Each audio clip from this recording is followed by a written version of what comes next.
My thanks to Bring Me to Life Radio, and welcome to the Cinema Scribe.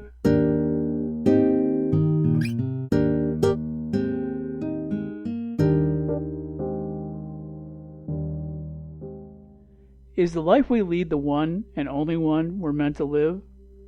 Or are there other possible paths that we could choose? Alternatives that are different but potentially just as viable, even though not actively pursued. However, if those alternate realities do indeed exist, how would we know about them? Could we in fact grasp anything about them if they remain off our radar, dormant in an unmanifested state? But suppose we were to possess the ability to peer into those other realities and see what they're like. That could be quite intriguing and revealing. Yet wouldn't that become confusing, conflicting with what we think we know about the nature of existence? Indeed, what would our real reality be then? Those are among the many questions raised in the sci-fi fantasy cult classic, Mr. Nobody. Nemo, played by Jared Leto, has lived a long and interesting life. In the year 2092, at age 118, he is the last mortal human left alive on Earth. Thanks to advances in telomere research and life prolongation, humanity has attained a de facto form of immortality, making someone like Nemo quite the scientific and cultural curiosity. But now, with his health failing and death looming, the public has become fascinated with him, wanting to know how someone could let his condition slide to such a depleted state. What's more, everyone is consumed with learning about life before the onset of technologically induced immortality, especially since the last witness to it is now on his deathbed. After all, when he goes, so does knowledge of that time in humanity's history, never to be retrieved again. Or so it's believed. So what do humans of the future want to know about their species' disappearing and increasingly mysterious past? Well, for example, now that humanity has attained virtual immortality, there's no real need anymore for procreation, which means there's also no longer any real need for sex. Consequently, those future descendants of ours are innately curious about such practices now that they've fallen out of fashion. They want to learn as much as they can before the knowledge disappears forever. Because of this, there's a big push to uncover as much as possible while Nemo is still alive, especially now that his own recollections are beginning to fade. For starters, he's questioned about his memories through a series of hypnosis sessions with a psychiatrist, Dr. Feldheim, played by Alan Corduner. Then he becomes the reluctant subject of a pop culture TV show emceed by a wide-eyed manic host, played by Harold Manning, a program where viewers have an opportunity to vote on Nemo's fate. But the person who develops the most intimate, most intense, and most meaningful bond with the unwitting geriatric celebrity is a young journalist played by Daniel Mays, who sneaks into Nemo's hospital room and conducts a lengthy, impromptu interview with his subject. Nemo initially wonders why anyone would want to know so much in-depth information about his life. But the more Nemo talks, the more details he reveals. And as the discussion progresses, he ends up telling a captivating tale, one that engages, fascinates, and confounds all at the same time, leaving his interviewer's head spinning with each passing revelation. As Nemo tells it, he underwent an unusual experience during the time before his current incarnation. According to Nemo, all children remember their futures at the time of their conception. That is, until angels come along and erase their memories before birth. In Nemo's case, however, the angels missed him, and he was born with this knowledge still intact, an awareness that would later become both a blessing and a curse. When Nemo makes his terrestrial arrival in England, he becomes the son of a mother, played by Natasha Little, and father, played by Rhys Ifans, who appear to be blissfully happy. But by the time he becomes a youngster of 5, he witnesses something that shatters that myth. He sees his mother kissing another man, Harry, played by Michael Riley. He keeps mum about the incident at the time, but 4 years later, a 9-year-old Nemo, played by Thomas Byrne, finds himself on a train platform with his parents politely but insistently pressuring him into making an impossible decision: leaving with his mother who is resettling in Montreal with Harry, or staying in England with his father. The choice is overwhelming, and it becomes the first of three key decision points he'll face in his life, the next one coming as a 15-year-old adolescent, played by Toby Regbo, and the third arriving as a 34-year-old adult, again played by Leto. The basic decisions he's faced with having to make at each of these times are far from easy, and they then become further complicated by the many subsequent decisions he'll have to make in the wake of those initial choices. And that's because he, like all of us, is presented with an infinite range of possibilities that arise during each of those succeeding moments in time.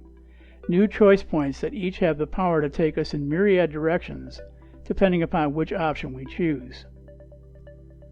What's perhaps most interesting about all this is that Nemo remembers all the different permutations he chose in his life, relating each of them to an increasingly perplexed questioner, anxious to find out which of those various paths is the right one. Nemo confuses interrogator even further with the answer he gives to that question, one that would likely stretch credibility for virtually anyone lacking Nemo's ability, even though it's a capacity that's perfectly reasonable and normal for him.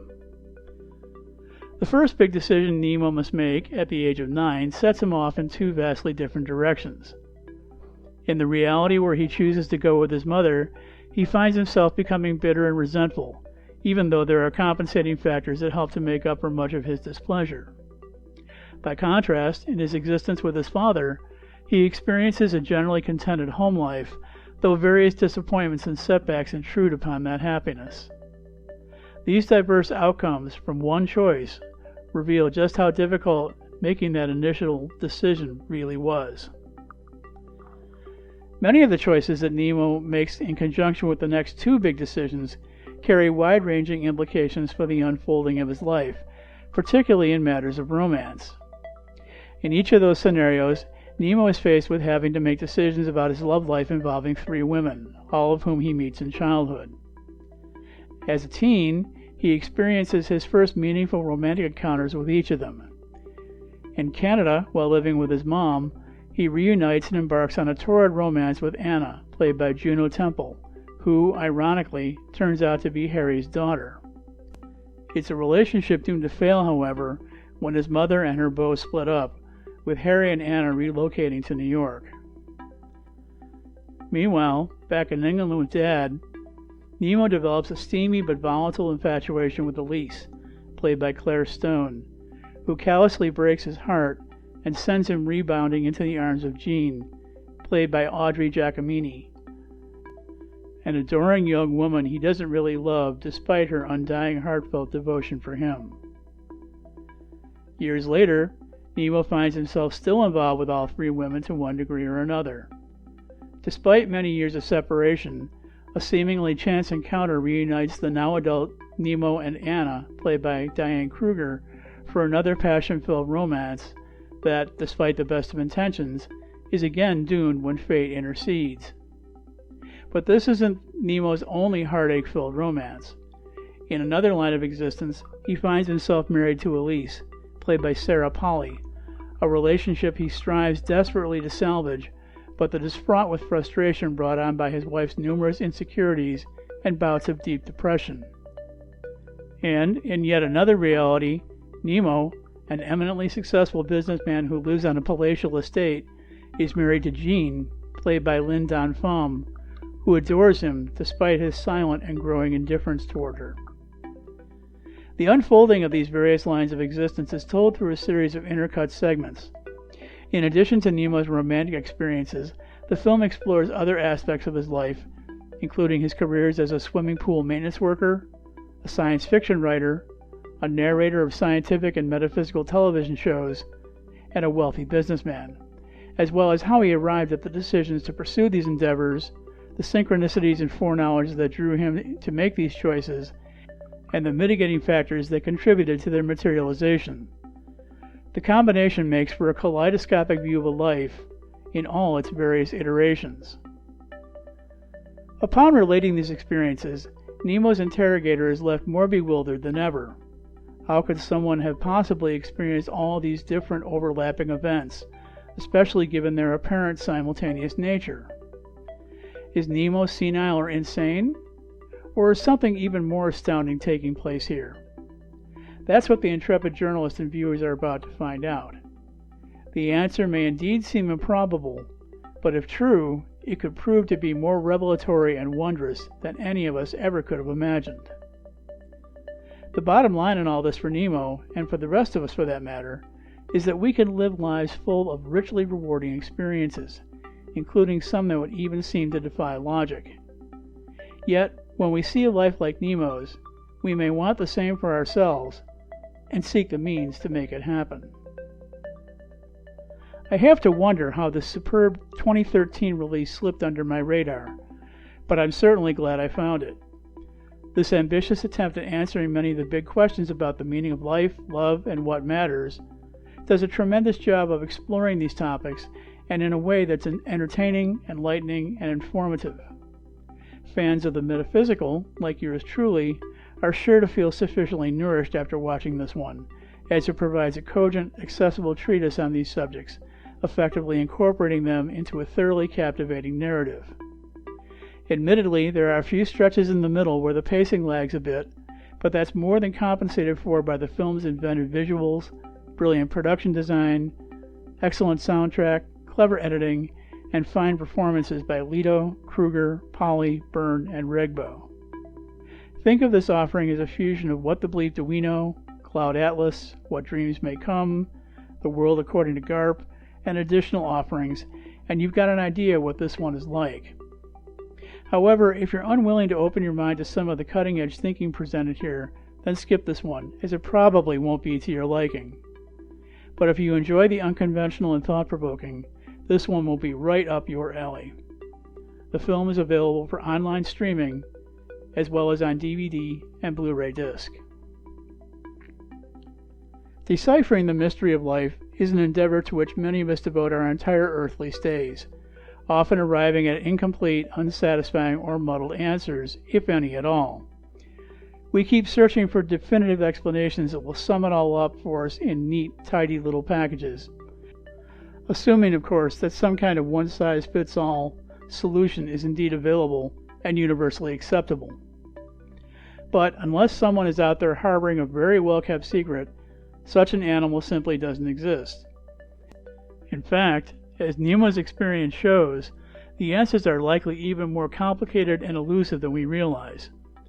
So, given the absence of an airtight, all-encompassing explanation, perhaps the most viable answer we can come up with is to simply accept that life is its own answer. To some, that may seem like a glib cop-out. But, in the end, in light of our current understanding of the nature of existence, this may be our best option. Sitting back and enjoying the ride, making tweaks where we're able to, may ultimately prove more fulfilling than any futile attempt at dissecting the nature of our being only to arrive at an explanation that's innately unfinished, inadequate, and imperfect. We would miss out on so much by staying such a wayward course. And as Nemo's example illustrates, there's so much to be experienced and enjoyed that we have never envisioned and that we're just now beginning to discover. It would be a shame to pass that up in favor of chasing illusory phantoms that can't possibly deliver to us what only life itself, in all its mysterious glory, can. I'm Brent Marchant, the Cinema Scribe. Thanks for listening.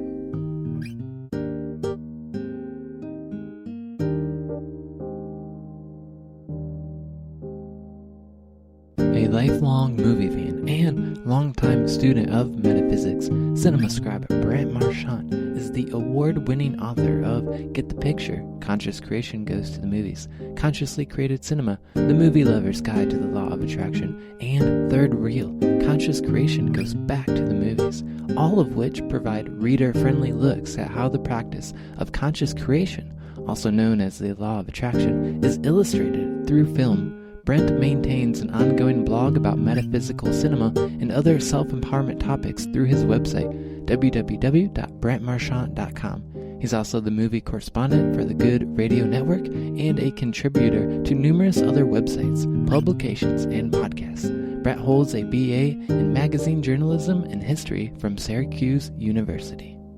check him out at www.brentmarchant.com.